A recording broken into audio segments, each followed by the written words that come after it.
There was a cigarette brand called Charms. Packaging was denim. The brand was positioned as a brand for people who are looking for freedom of expression. It was the design idea that made the brand successful. We never pitch. Unless it's a paid pitch, and unless we think there is something we just would love to work on, we find that when somebody comes and asks you to pitch for free, you're cheapening yourself. We're a proven company. Why should we have to? We will talk about your company. I don't know enough from the outside to give you the right solution, which means that we have to work very hard in the work we create. The economy started to open up. There was respect for the work we did, and businesses started to come back to us, and that's how we grew. So brick by brick again, you had to build Brick it. by brick, we had to build it. Internationally, of course, when you see work, you always, what we would do, especially for example, say in Cannes, is that when it would hit the shortlist, you want to check back with the client and who's promoter, who's the client behind it and all that. And sometimes we'd find that there is no client. It is just work done by the agency. One benchmark from a very spiritual perspective, that's fake. Not just for awards. You should do your best every single day because that's your mandate. 90% of the work that wins awards, nobody sees what was the work. They only know how many awards they've won. Is really all just fake. Agencies employ the best. But have you seen a correlation between winning awards and getting more business? Welcome to Sellside Conversations. Today our guest is Preeti Vyas, a person of many use. She's an entrepreneur, a name to reckon with in the field of advertising, a design guru, a spiritualist. She's created award-winning advertising and design campaigns for large companies and corporates, designed film sets, music videos, shared design forums, and the list goes on.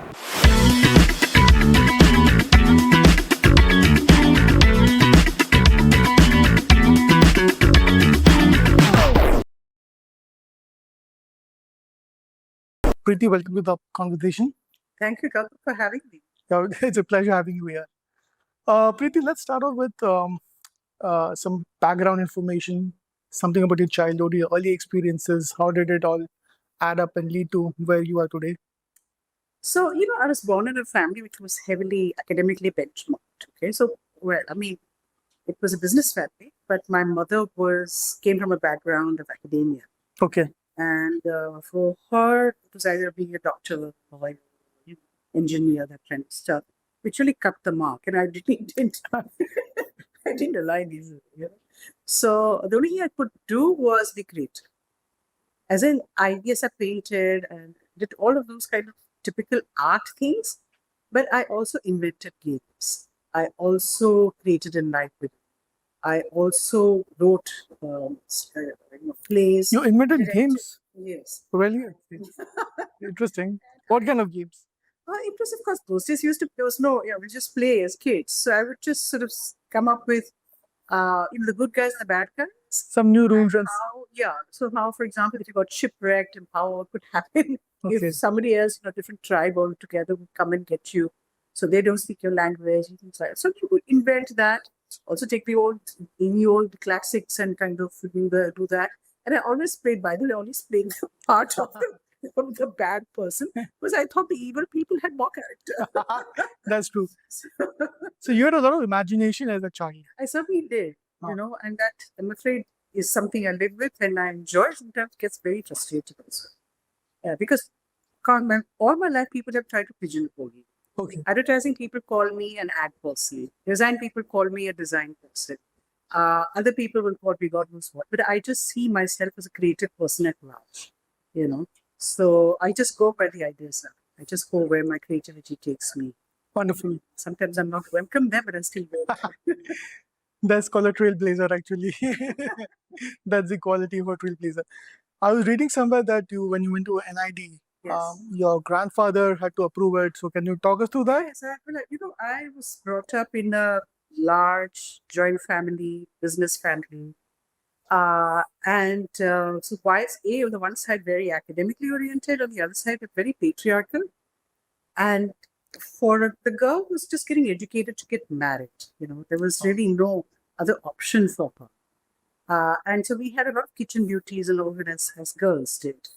But that was not something that, it was not, I could do it. I'm glad I did it because I learned a life skill. But honestly, I really wanted to go somewhere where creativity would take me. And the local colleges wouldn't accept me because they didn't think my work was good enough, like Jeju School of Art. And then somebody told me of the National Institute of Design. Miraculously, I got in. It was a very difficult place to get in. But my grandfather was against me going out of the city, out of the home. And, but, I was persistent, and luckily my parents kind of also backed me. And he was at that point in time kind of, you know, slowly knew that his time was going to be up soon. So perhaps it was that, I don't know, but he said, Jao Fateh, gave me permission. So Fateh Karo, so it was a condition. And I quite like that. Yeah, it is. Willingly, it's sort of, I guess It's almost like a war cry. Go Fateh Karo, right? it was a goal, it was a war cry, it was a stereotype. So that's what it was. And then, of course, when I went to NID, it was fantastic because what happened was I got plucked out of that environment where I didn't belong, in the sense that I wasn't an engineer, I wasn't a doctor, I couldn't be. And so here is really where I flowered, I blossomed. And because it was all about creativity. Can you talk also brass tracks about what does a design school teach you? Well, NID is not just a design school. NID actually, especially in those days, I would say, I'm not quite sure what happens there now, but back in the day, it plucked me out of a kind of a middle class milieu and chucked me into a very international understanding of what design is. So, as a designer, first of all, we were told that you're a very important tribe. You are somebody who can change the world. Okay? As I said, from designing safety pins to highways is a job of a designer, which means that you're really enhancing livelihoods, lifestyles, countries, cities, so that is really what your role is. So you are on the forefront of bringing in change for good. So the spectrum of designing is pretty wide. It's very wide. People We were at NID, we had, everything from ceramic design to product design, furniture design, and now, of course, they have a whole bunch more. And I chose visual communication and graphic design. So yes, but in the foundation year, you get to do everything. Gotcha. So that's really very much. And then how did it lead up to your first job? Or after you graduated, what was the next sort of course of action? I seamlessly went from being a student to having a job. So when I did my internship, serendipity struck, and it was that I managed to, quite, without planning, I was chosen to be the intern with Mr. Mohammed Khan. Mohammed Khan, as you would know, that he's really an incredible creative persona. He's an icon in my eyes, and he's my guru. So I ended up there, and I did my last project sitting in his office, which was really small. It's like half the size of this room. This was contract advertising. He was a creative director. So the creative room was pretty much like half the size. We had rented furniture. Cockroaches kept crawling out of our houses. But I tell you, I wouldn't trade those days for any. So it was almost like 4.5 years. We worked in that level of proximity. I was just this little kid from NID, and he, of course, was this giant creative personality. And so that's where your learning and growth happened. Yes. So whilst NID taught me a much larger culture and made me aware of a global phenomenon of design and what design can do, Mohammed Khan really taught me my craft. Although he was a copywriter. Oh, really? Okay. Yes, he was a copywriter. So he actually also willingly sensitized me to copy. So I do write, and I have to thank him for that. But also, he had a very refined art. He used to, the kind of compositions that he used to make are phenomenal. I mean, till date, I haven't seen another creative person who can act, a copywriter who can actually do a layout. And when the artwork happens, the full stop is exactly where he has put his pen in the sketch. So, in terms of photography, you're talking about setting up the shoot, and he would be looking at every little detail, the hair, the fold of the cloth, whether it's ironed or not, whether it's a makeup is good or not, everything. So the eye for detail and precision is very important to say. Yes. And And that is what makes a difference well, yes, between good and great work. so the devil lies in the detail for sure. Absolutely. But that's right. But what he also taught me was what is creativity? What is a creative idea? Okay. Which is something very hard to explain. But if you can, for our viewers, if you can give an example of what a creative idea is. Well, so I don't know if you recall, there was a cigarette brand called Charms Back in the day, back yes. in the day. Yes. It had a denim packet. Packaging was denim. Okay. Denim cloth? No, it was printed to look like denim. Okay. And that was his idea. Okay. Okay. He took that idea to the cigarette company. They loved it. And they actually created a packaging. It was called Charms with Charmina. Charmina was associated with iconic cigarette. It was Charms. It was a filter cigarette. And it actually had denim design around it. And that positioned it, the brand was positioned as a brand for people who are looking for freedom of expression, freedom of thought. And that was something which was bang on for that time. And people just gravitated towards that. It was the design idea that made the brand successful. And of course, it was followed by all the fantastic advertising that came out thanks to him. So I have to thank him. Got it. You'll put in icon. Interesting. So, any other notable campaigns while working with Mohammed Khan? Well, there were so many, but honestly, people have those brands. Some of those brands have existed. Okay. So it's very hard for me to tell you. Got For it. people who That's okay. Then moving on from contract, I think you branched out on your own. So moving out from contract, I went abroad Okay. and I became a hippie. Really? I became a hippie. I lived in the US for a while. Then I went to West Africa and I lived with the tribes there because my husband was a musician. He's an American Okay. who was a jazz musician and was doing his master's in world music. On the Ewe tribe, which is settled on the west coast, Benin, Ghana, Okay. All those places. and Togo.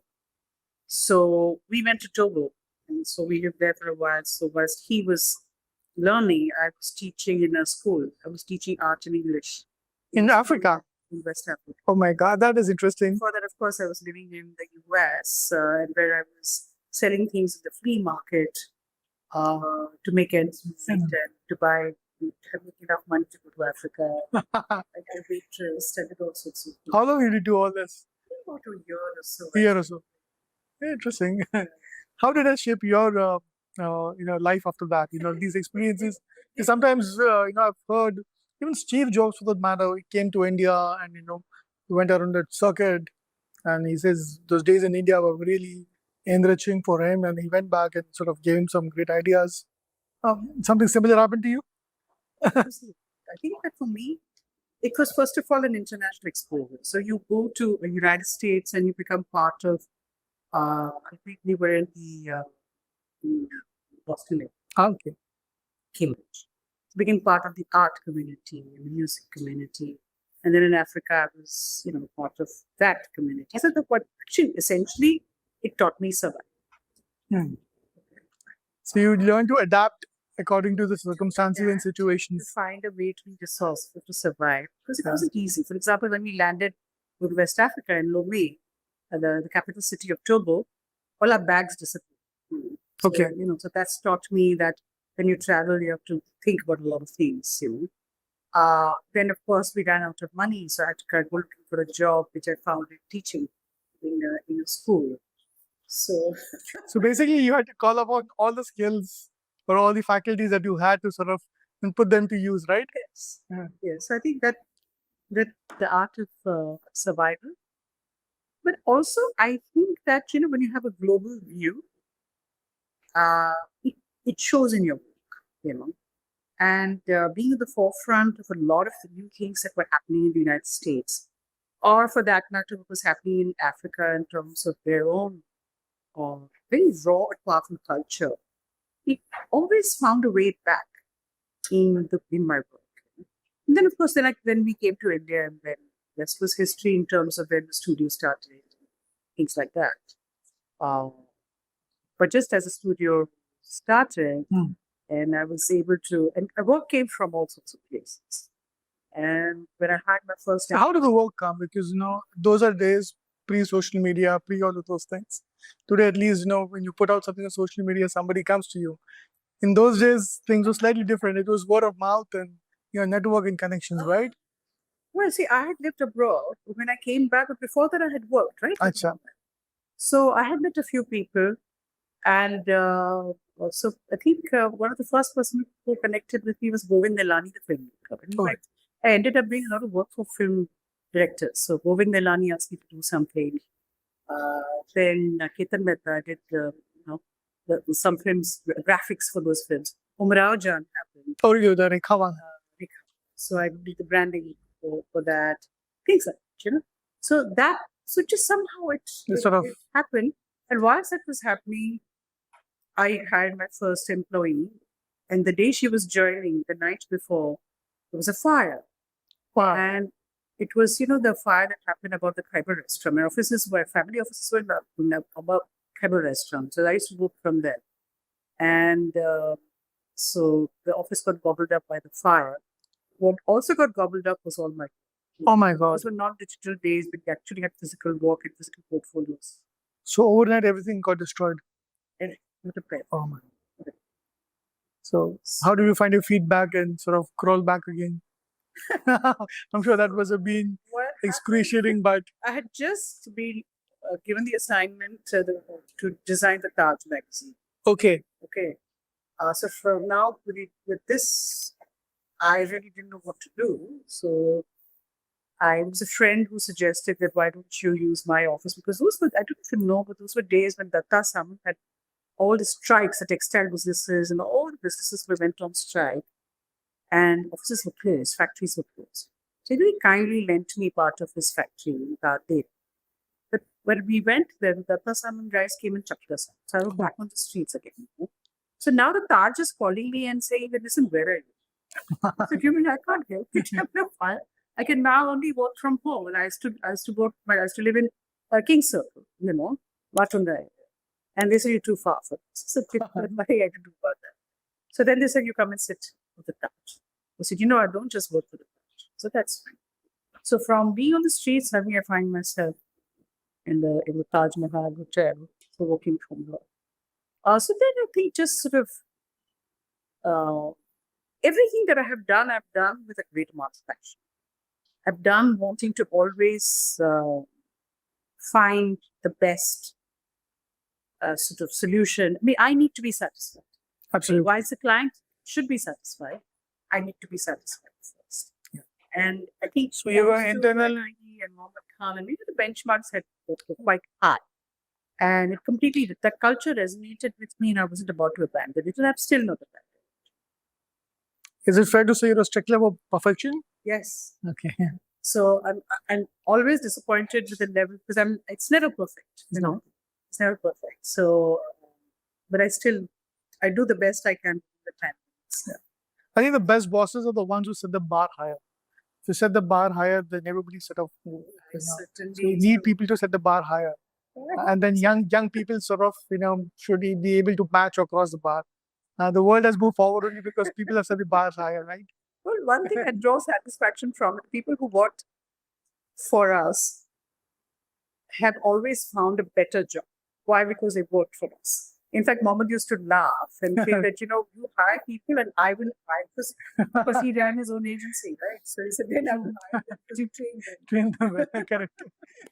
That's a good training school. But the thing is, around that time, I had read the Bhagavad Gita. Okay. And so I was very fortunate to have come across that and saying, it's really in my 20s, in mid-20s. And it just very accidentally came across. It was not something that I was seeking.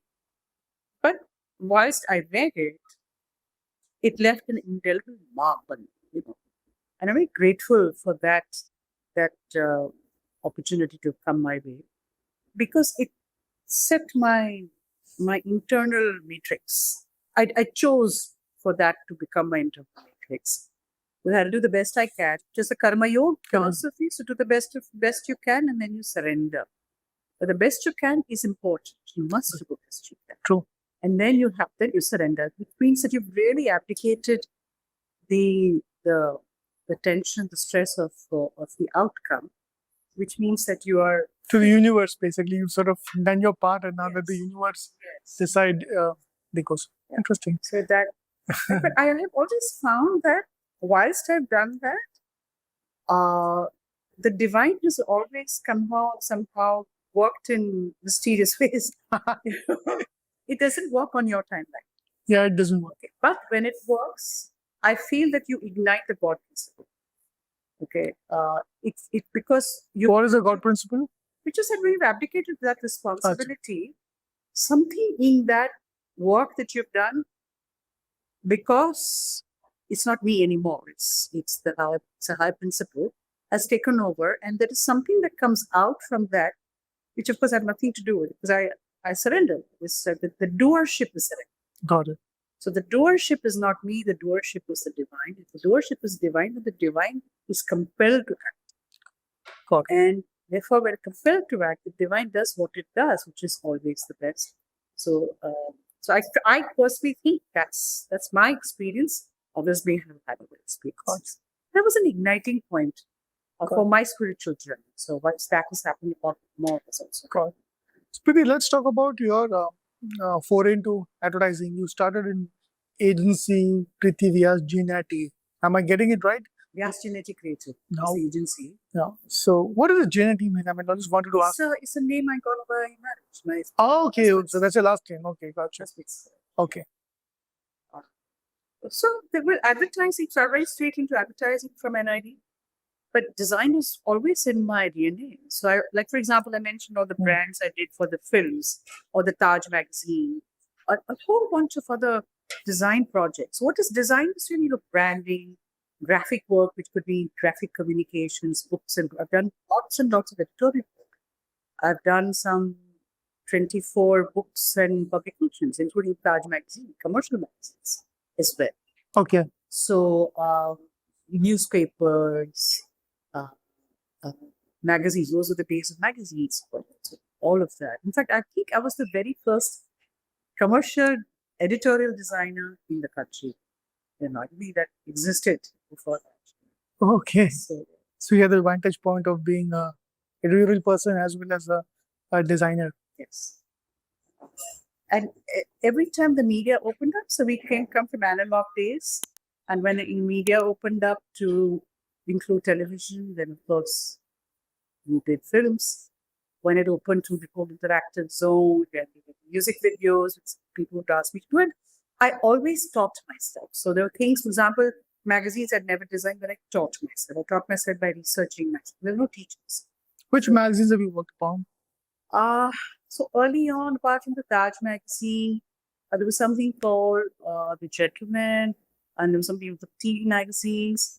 Then I also designed Filmfare, Femina, designed the Cine Blitz, film magazines, then newspapers like the Sunday Observer, the Independent came for a short time. Then a lot of things with the Times of India, like the Maharashtra Times. Okay. Like lot of the other like publications within the Times of India. Good. Also like Filmfare and so lots and lots, and books, coffee table books and things like that. For example, Shah Mohammed, coffee table books, things like that. So loads of books. And then how about music videos? Because there was back in the day, music videos were very popular. Very popular. So mid 90s or yeah, in fact, I was the one who directed the first music video for Pentagram. Oh, really? You directed it? Oh, wow. That is interesting. What I would do is collaborate. Collaborate with somebody, bring in the skill set, but then I would put in the whole, the ideation, the look, feel, personality. So how do you go about knowing nothing about a new field to sort of jumping into it? To do my personal research, benchmarking myself to what is happening around the world, or collaborating with people who would teach me, who had skill sets which I did not. But I never said no. I never said this is something which I'm But not. you had the courage of conviction, said you could pull it off because somebody would say, "Can I become a director? That's an unknown territory. Would you manage it?" Yeah, I have that personality trait. Nice. Do that. I do that. So I like learning, and I do get intimidated by these things. It's not that I'm not. It's not that I'm not scared of it. But so what? If somebody can do it, so can I. You know? And I think that fight which started as a child, that when nobody believed in you, when you really had to work hard to prove yourself to your family to begin with and to the rest of the world, then listen, I mean, I am worthy of something. So is it that the underdog feeling Yes. always remains, Yes, and the yes, underdog yes. has to prove something and sort of overcome the Yeah, it's the obstacles? imposter syndrome. Huh. The imposter syndrome is alive and kicking in me. And I tell you, imposter syndromes are not a bad thing to have because they're great propellers. What is the imposter syndrome for the Imposter audience? syndrome is that you although you put in, like, for example, let's say I was asked to be a director for a film. I haven't done it, and I personally feel that I felt like inside me I'm like really nervous, and I think really I don't think I'm qualified for this. But because of that, I feel that. And because of that feeling, I push harder to overcome. But that feeling of lack, or that feeling of not being good enough, is something which, of course, is less and less as I've grown older, but it's something which is a force. And there are a lot of very successful people in the world, not people who I know personally, who have this imposter syndrome. Gotcha. So it's a good trait to have, actually. It's about how to overcome. It can either completely demolish you or you can perfect it. Gotcha. Really, can you talk about some of the important or notable films that you did? I think one of the earliest one was the Aditya Birla corporate campaign. Oh, Can you talk about? just one? Yes. So, well, about Aditya Birla Group, it's a brand that I have handled since its inception. Okay. So, in fact, when I used to do work for them, even when Mr. Aditya Birla was alive, and thereafter he passed, and Kumar took charge. At that one time, he called me up and said, "Preeti, can you do us a logo?" And that's how the relationship as it exists now started. So we started with creating the first brand. Okay. That led into the brand. We did our brand strategy, created a brand positioning to take India to the world, because it is a brand which genuinely, can lay claim to the fact that it is an Indian multinational. And that was a time when India was opening up, licensed Raj economy was receiving. I remember TV commercials back in the day. Yeah, there were a lot of TV commercials, Yes. and hoardings all over, I think. But TV commercials for sure. Yeah. So after that, we went into a second round of positioning, which was we had a large corporate. We have presence all over the world, but people don't know what we do. So we went into a zone of we are big in your life. We begin your life in the sense of being valid to your life. We begin your life because we are omnipresent through everything we do, through our commodity business and in our consumer-facing businesses. So that was the second positioning, and then COVID happened, and then there's obviously a big shift that happened.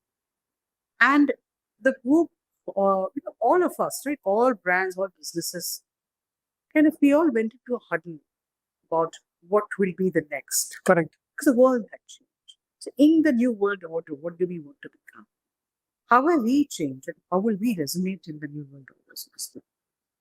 And so a purpose was defined that we want to stand among own inclusivity, enriching lives of people. Whilst we do business, whilst we do business at the highest ethical level, we create great businesses, we create institutions as well.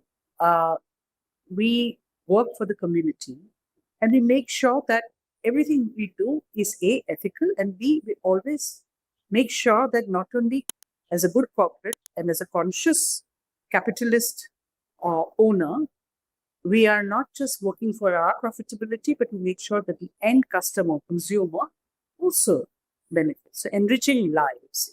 And of course, there's CSR and community work that we do. But this is a much bigger aura to own. So we then said that this is really where we are shifting into, and which is bang on in the current the current times that we live in. How should we position it? So we did a lot of research. We researched internally, all the CEOs, all internal stakeholders, and of course, at the senior most stakeholder CEOs, promoter CEOs. We also interviewed, a lot of people outside. What is the current perception of the et cetera, et cetera. We mined also research which was done already within the group. We did a lot. I mean, that took a fair amount of time, but we want to do a perfect job. Thereafter, we arrived at this positioning zone that we want to enrich lives. Who are we? We are a force for good. So, when you're a business which wants to stand for enriching lives, okay? Why? Because you are actually making sure that all your businesses are ethically run, that you're running your businesses at the highest standard, world standards, and that whatever you do is not just enriching you, but enriching the lives of people and making sure that you're depleting the planet and so on. So you really are getting into an enlightened zone. Correct. So if you are a conscious capitalist, what is it that you should be saying? And if anyway I'm doing a lot of this, of course I do my CSR and I do all of my community work and things like that, which is of course there, which has to be. What more? What is that brand positioning thought that will encapsulate this? So we said, if we're doing all of this, then we are a force for good. Okay. So that's a tagline. Is the tagline for this positioning.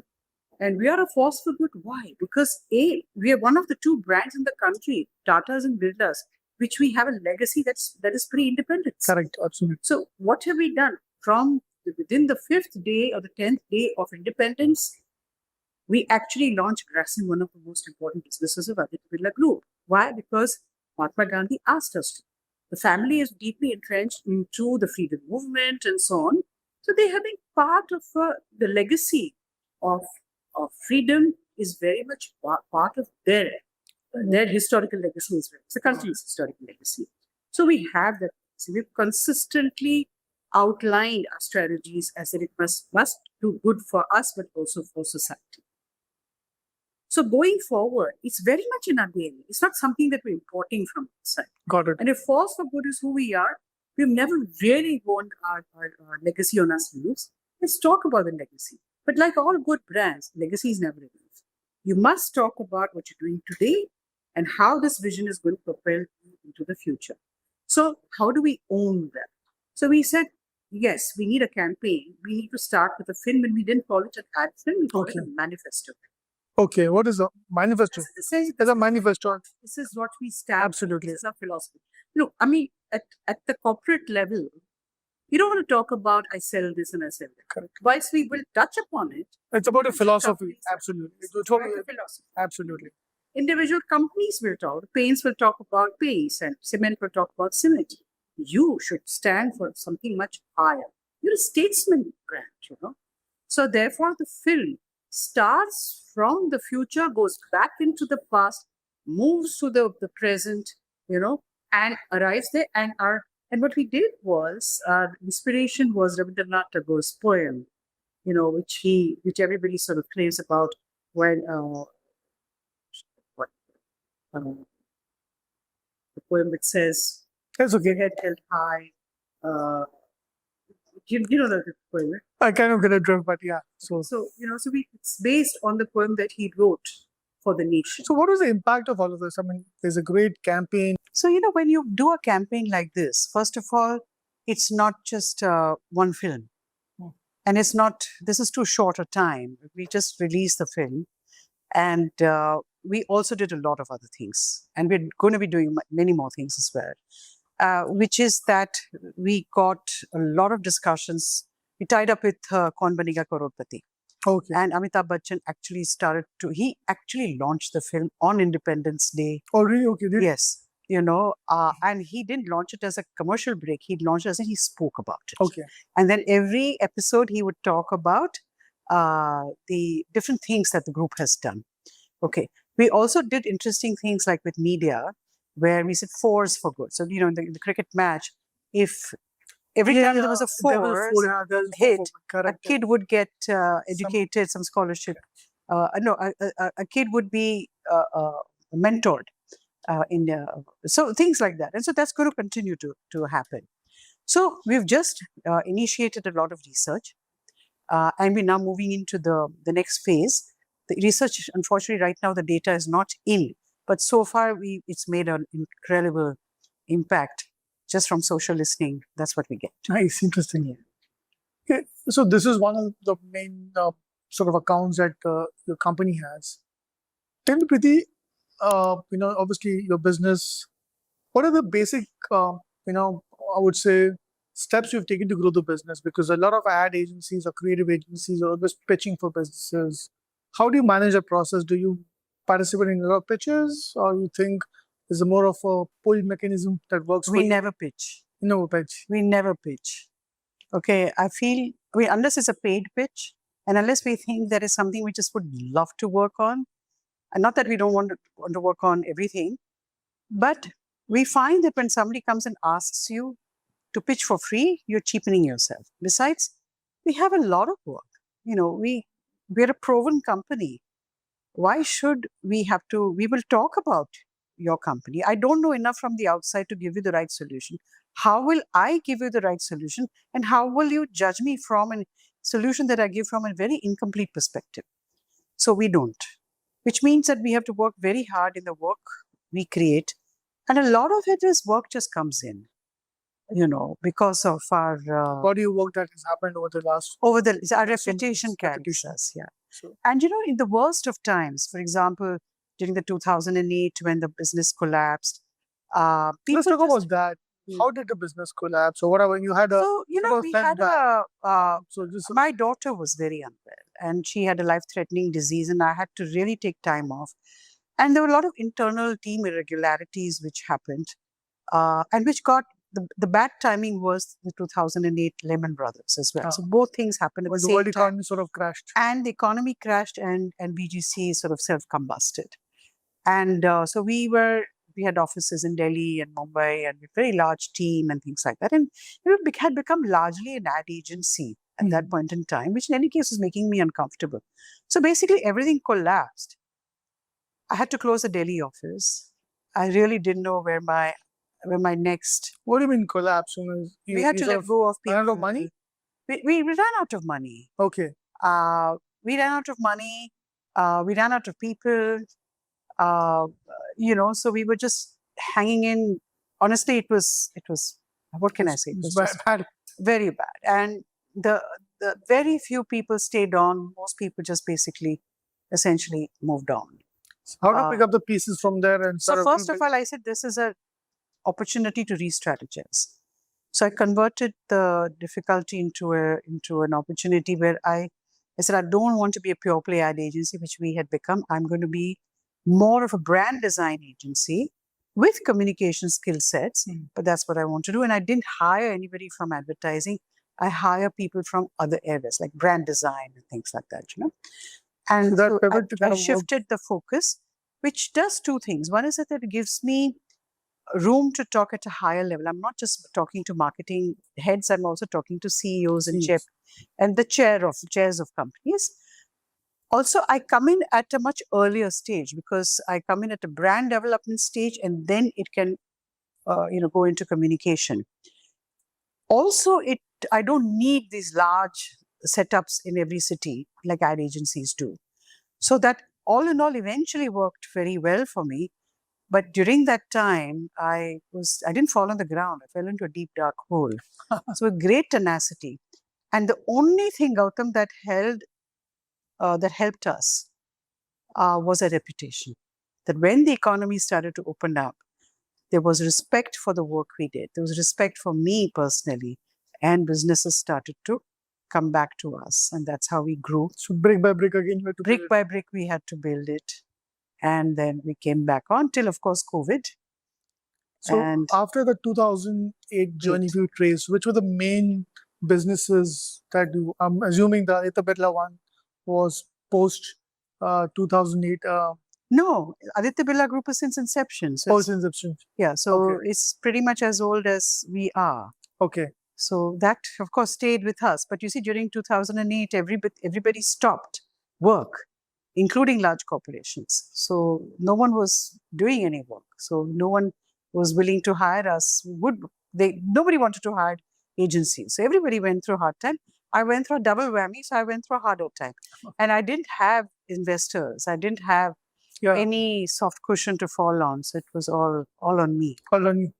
And obviously you had a team and salaries to pay And salaries and too. rents to sort of all of those things. So I had to let go of my offices and things like that. And then, of course, eventually had to build it all back brick by brick. But, and then I started an office in Bangalore. So, Now, coming back, because your mainstay is into design now, design aesthetics and the design philosophy, you think Indian corporates are sort of getting the design thing? Because I see far and few companies getting it. We generally tend to emulate or admire the West for the design. It could be the iPhone or all of the Teslas and all of those things. You think Indian companies are changing there? I see some of them on the horizon, but what's your take on that when you talk to the CEOs of companies? Is it just superficial level, or is it at the product stage as well? Well, I would say it's a work in progress, but there's definitely a change. So we never came across as many young companies or companies which there are young skills who have now inherited large old family businesses who educated abroad.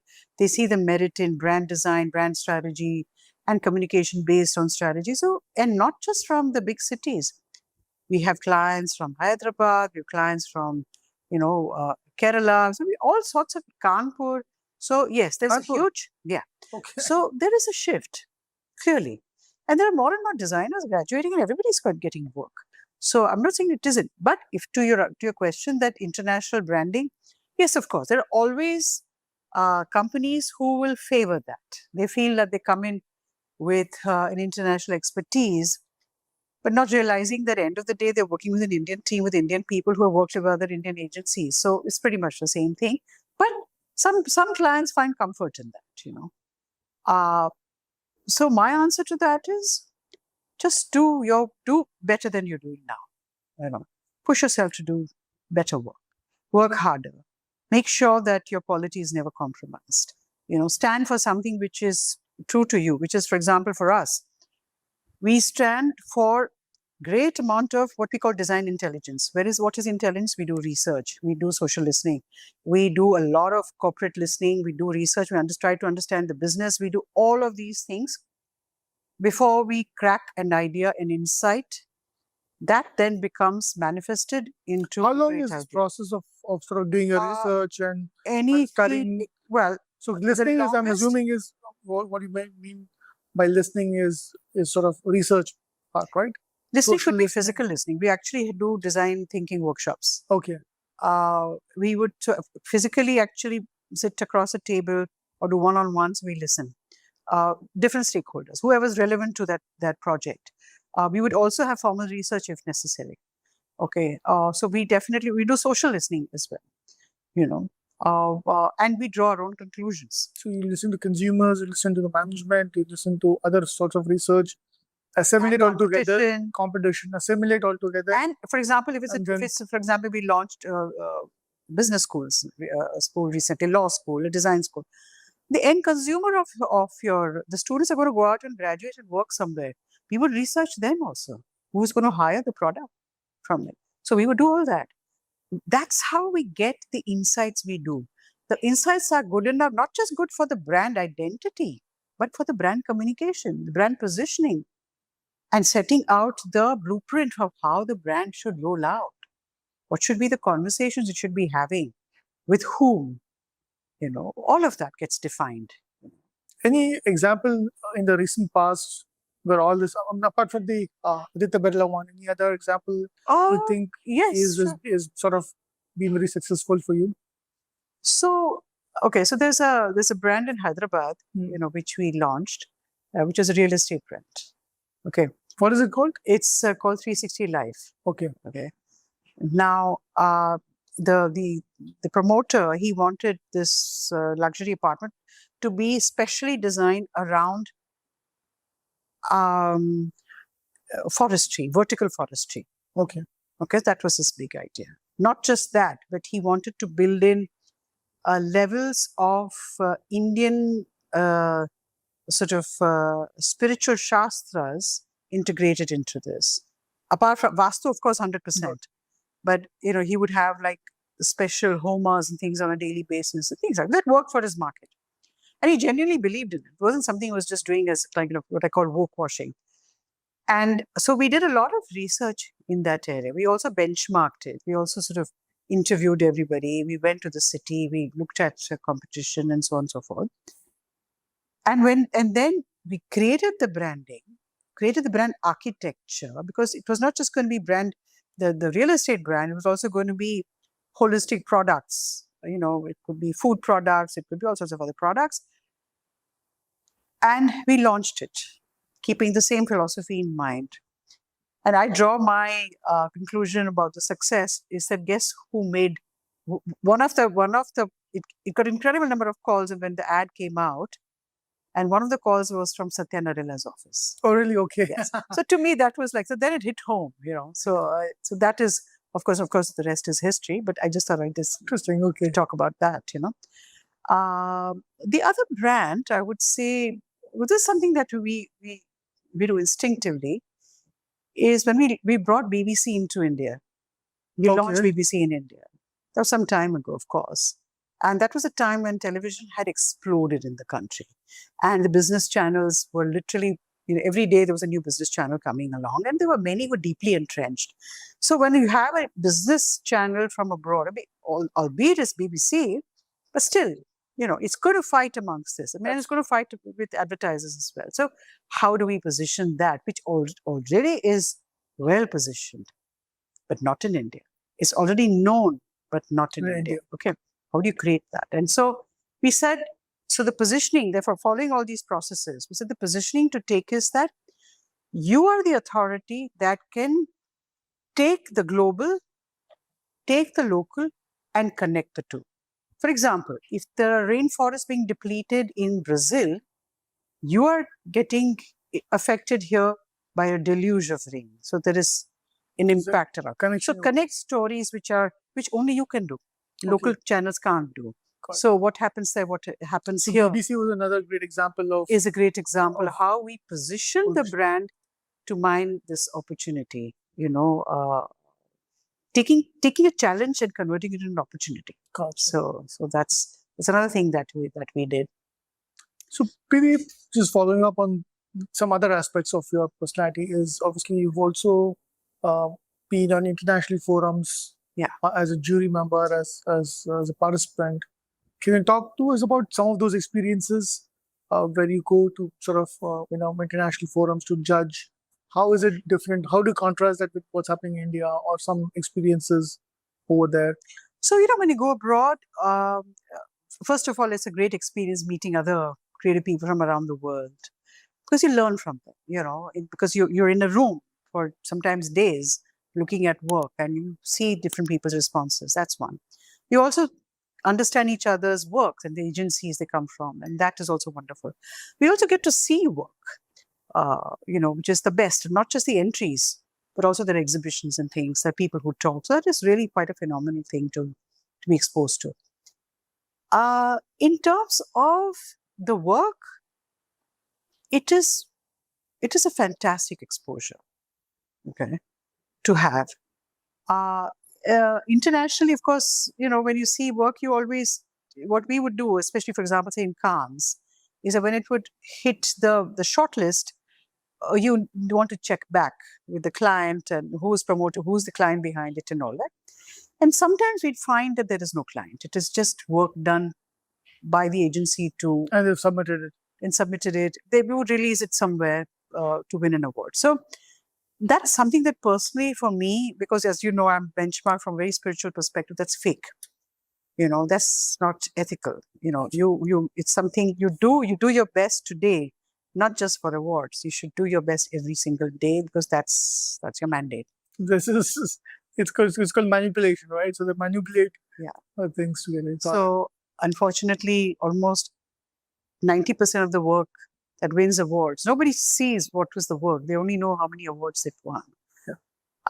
Is really all just fake. Agencies employ the best creative teams to do that in a few months when all the awards entries are happening. And the rest of the year, you see the work that's coming out in that agency. But have you seen a correlation between winning awards and getting more business? Is there a correlation? Because there is a correlation. Bigger agencies they market it. So bigger agencies market the fact that they do this to win business. Yeah, they do. So pretty now sort of turning tracks over here. If given the fact that you have a body of work and experiences, if a 25 or 30-year-old person young professional came to you and said, Preeti, what are the top 3 skills I should need to have to succeed in the world of advertising, design, and then someday I want to be like you? What advice would you give that person? Top 3 skills or top 5 skills? Humility, first of all. Retire or attitude. Okay. But those are the softer skills, humility and... Yes, but it's so important. And never say this is not my job, because you should be able to...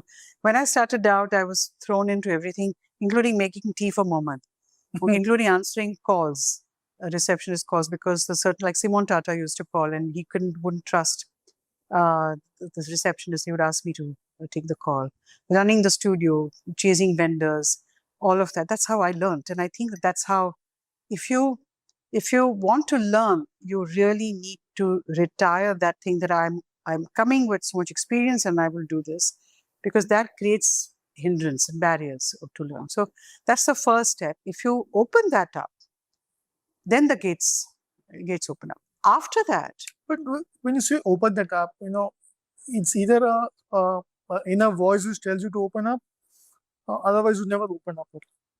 So I see a lot of people sort of passing through life without passing through life, and they're very they settle. There's the inner voice, the second voice which tells you, listen, I need to be different or whatever else. Yes. So a lot humility cannot be taught; it has to be experienced. Gautam, so many people come to me saying, I want to work with you, I want to learn from you. When they come, nothing. They will not push the envelope harder. Although they wanted to do all of that, they realize the kind of hard work you have to put in, the kind of sharpness you have to put in.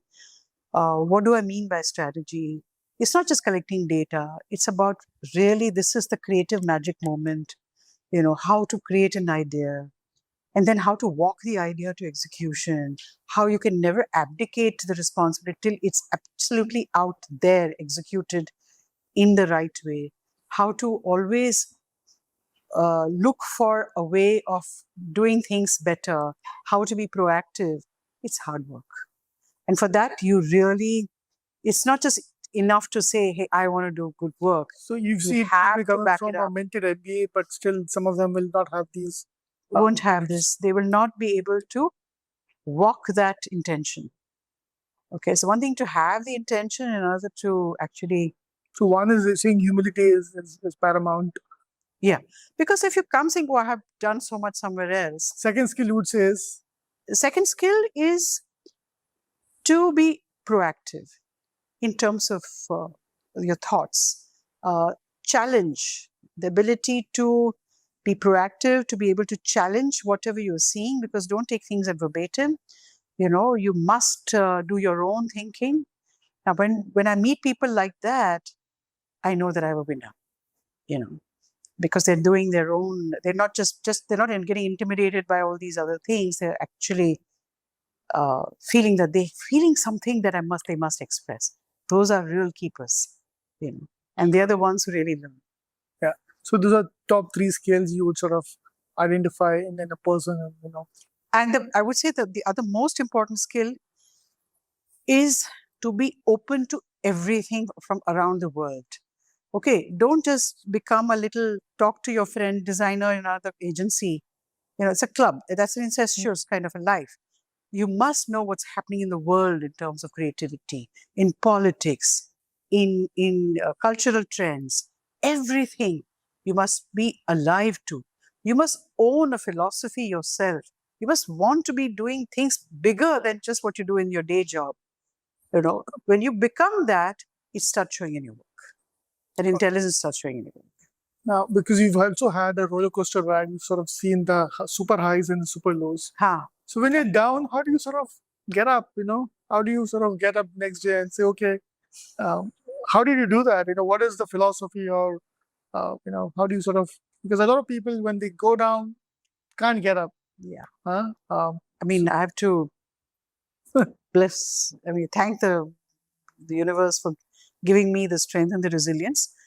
So also the thing is, I've not had any buffers, right? And I've been the sole breadwinner in the family. And I have had lots of responsibilities. My employees, my child, my other family members. And because, as I said, I benchmark the way I am, I don't want to compromise on any responsibility towards my family, towards my people, towards my work. In all of these things, I have never not paid a person their salary on time. I will not take a salary, but I have never, not once. So, and I feel proud about the fact that whilst, of course, universe has helped me, but I'm just glad that I'm running an organization that's years of so many companies which stop paying, that the employees are the first ones to lose out. I will be the first one to lose out. So I take all the risks in this. But I guess somewhere there's some resilience because, again, for my spiritual work that I do, and the fact that I have made a promise that I will always do my best, so I don't compromise. So that's really what's held me in good stead. Yeah. I think some of these skills are traits are inborn. Either you have it or you don't have it. Some people will always succumb and some people will rise up to the occasion. Gautam, why I say my spiritual work is important is because it is a sadhana. You can't approach this in a dilettantish way. Correct.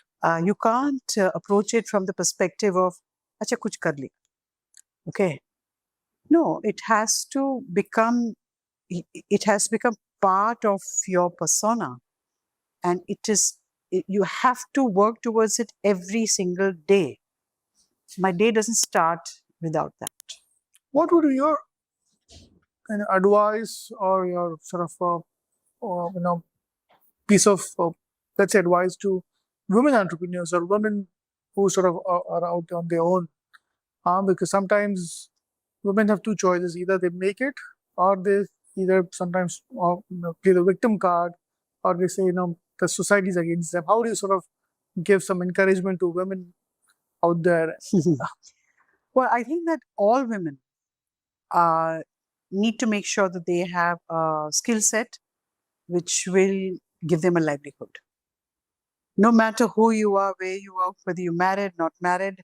Like I sometimes say that have that single woman mindset. That imagine that even though you might be in a very supportive environment every which way, including financially.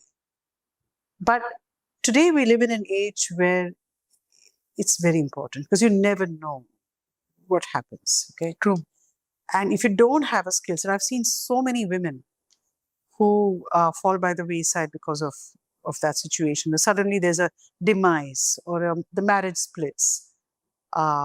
Or the husband has moved to another city, whatever his job, and the woman has to move, or there's childbirth. That's a big reason why women stop. Big mistake they make when they stop is that they also stop putting themselves out in terms of networking. They also stop learning. So as those gaps widen, it's very hard for them to get back to work. The other big problem is that, and that's also been my case, is that women somehow, most women, including me, but in my case, I'm a designer and although I come from a business family, I was never exposed to a business conversation. I was assigned to the kitchen cabinet, So to learn about money, to learn about managing money, to save money, to invest money, is a crucial life skill women must have at very, very early stages. And mind you, not just women, even men. I know enough men Yeah.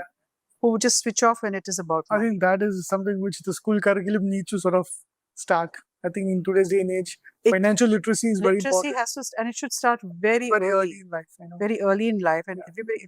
I think it should start in school. I think design should be taught in school, and financial management should start in school. Absolutely. Recently I was featured in two books. One is She Rose Amongst Us. That story is more about resilience. There was another book which is Money and Her, Okay. and that is really about how women.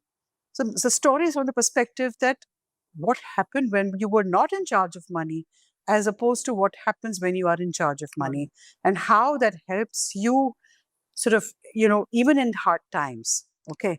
So that is a coverage you need to have. So I think that that is an advice which I think women should take up. So, Preeti, as we wind up, a couple more questions I'm going to ask you. Who would you not hire? First of all, I would not hire a person who has come without doing any research. Okay, where they're coming in. I would not hire a person uh, who does not show me an idea, just shows me some craft, which is not good enough. I would not hire a person if they don't have hunger in themselves. I like to hire people who are hungry, because they will then push themselves and push the organization. So if they don't show that hunger, because sometimes when people come and they say, eventually we want to start on our own. I like that. Okay, you like that? I like that. Okay. Because that shows ambition. So then they will drive themselves and drive the company. That's important to have.